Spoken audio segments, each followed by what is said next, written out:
Someone has said that knowledge is power. That is only a half-truth, for knowledge becomes power only when it is put into action for the attainment of a definite objective. Enthusiasm is one of the more powerful means by which we may put into action our education, experience, and knowledge.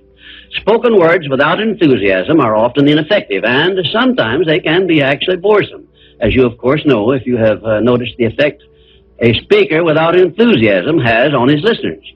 I have known lecturers to hold audiences spellbound for 2 hours, yet when members of the audience were asked to tell what the speaker had said, they could not remember. But what they did remember was that the speaker got their attention and held it. And now let me explain why enthusiasm has such a powerful impact upon the minds of those who come under its influence. To begin with, I believe you'll be interested in knowing that your brain and every other person's brain is both a broadcasting station and a receiving station, which sends out thought vibrations and picks up those sent out by other people. When you turn on your enthusiasm, you step up the vibrations of thoughts which go out from your brain so that they reach and affect other people more quickly. As a matter of fact, you can send out thoughts which have been so stepped up with silent enthusiasm that they will reach and influence other people to whom you direct your thoughts. This is a fact which has been known to psychologists for ages, and it is also known to most master salesmen who use this method to condition the minds of their prospective buyers before they ever talk with them. You must have observed that enthusiasm is very contagious, that it engages the attention of those who come under its influence and causes them to respond in a similar spirit of enthusiasm. I once heard Andrew Carnegie say that if you turned loose one man who thought in terms of intense enthusiasm in an industrial plant employing thousands of people, this man's enthusiasm would very quickly reach and influence every person in the plant. And he said it made not the slightest difference whether the enthusiasm was negative or positive, constructive or destructive. Then Mr. Carnegie went on to explain that in his selection of employees for promotion to bigger jobs, the first thing he looked for was a man's capacity to express himself in terms of intense enthusiasm. He said that enthusiasm is one of the most important traits necessary for leadership. The most successful lawyers are not necessarily those who know most about the legal profession, but they are those who know how to influence courts and juries with their belief in their cases and have a great capacity for expressing themselves with enthusiasm. When you are introduced to another person, you have a marvelous opportunity to sell yourself favorably to that person by the extent of the enthusiasm you express in accepting the introduction. When you shake hands with another person, you have also a fine opportunity to make a favorable impression by the warmth of enthusiasm you put into that handshake.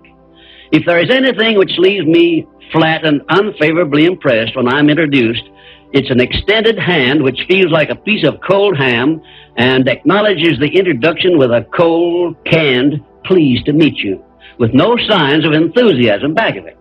Now, right here, let me give you a brief course in salesmanship, which may be of value to you the remainder of your life.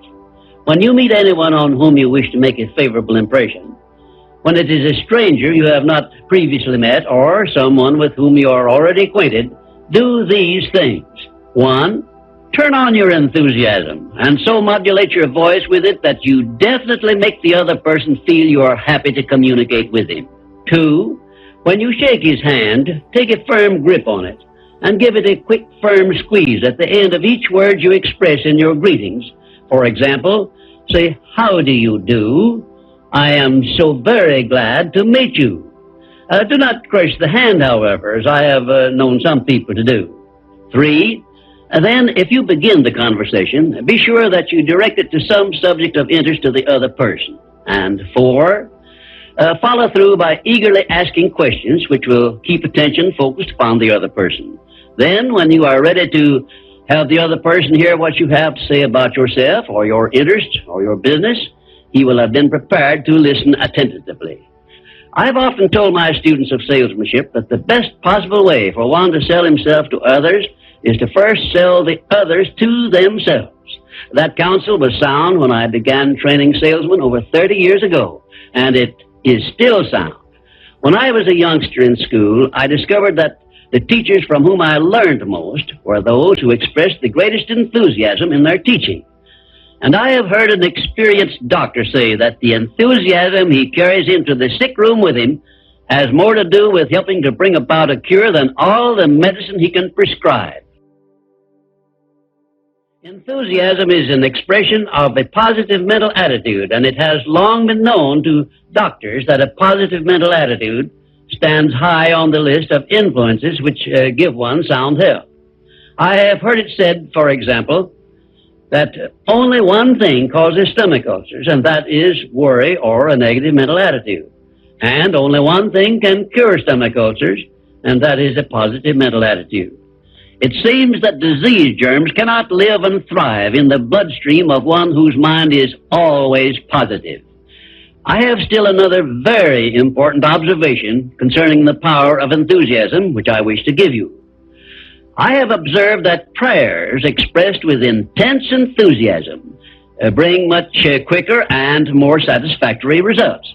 Now, you can try this for yourself and be convinced.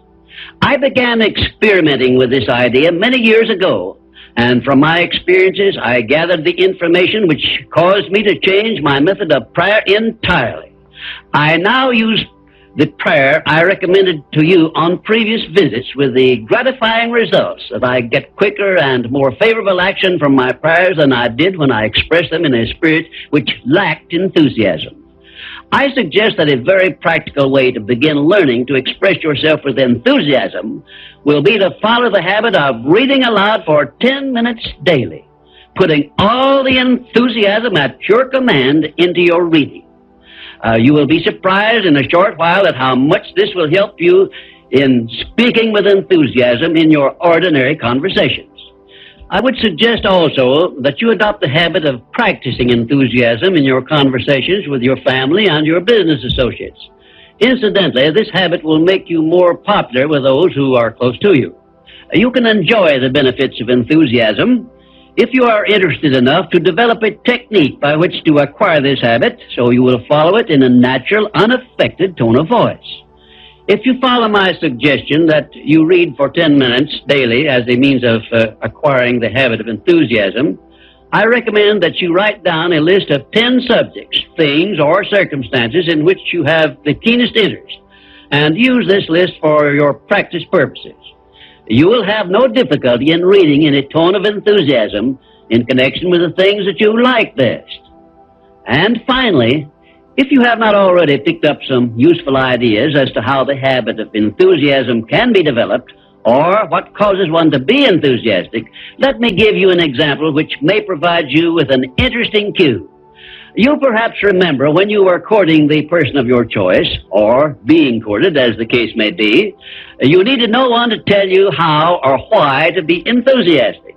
Of course not, because the motive of love or affection took care of this without effort on your part.